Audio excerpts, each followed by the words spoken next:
pulled it off in a ballsy move. Dude, I've seen guys in this sport that are really good at submissions, but they just won't go for them because they're so risky.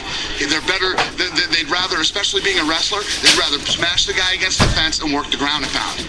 You know, but Brock, I think Brock showed tonight that he's evolving and he's willing to take some chances and try out the new shit he's learning in the gym. Were you kind of saying out loud as it was going on, don't call it, don't stop it, don't stop it? No, listen, I never say that shit. All I want is the fight to be called fairly and to be done the right way. I mean, like to yourself, where you kind of like, don't stop it, don't stop no. it, where you're afraid he was going to? Listen, the other thing is, the one who has the best view in there is the referee. And the reason I ended up becoming such a big Herb Dean fan is, and some of you were around then and some of you weren't, I probably, I've made a jackass out of myself a few times, but this was the biggest ever.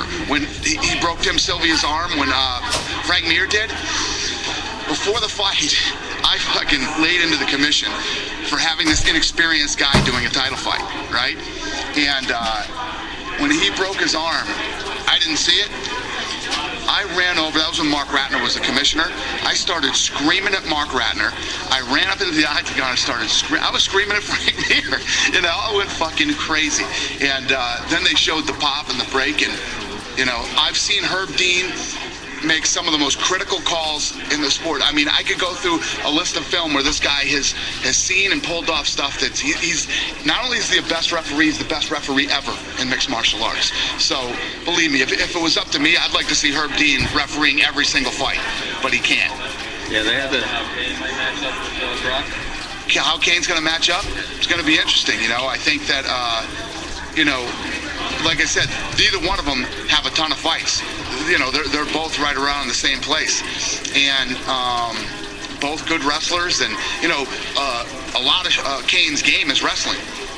So. What about the size differential?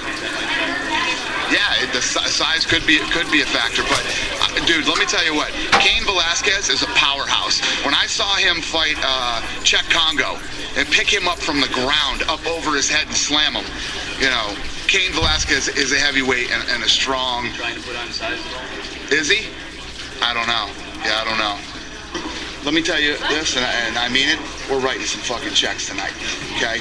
We're writing checks. More than what you heard here tonight. Guys are going to get very well taken care of tonight. Tonight was the greatest nights of fights I've ever seen.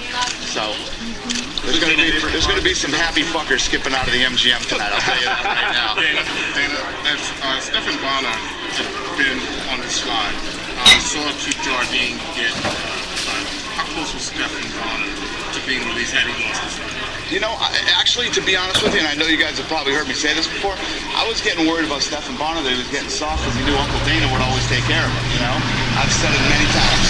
Stephan Bonner and Forrest Griffin aren't going anywhere. They're always going to, and I don't mean we'll never cut them and they wouldn't, stop fighting, but they're guys that, like I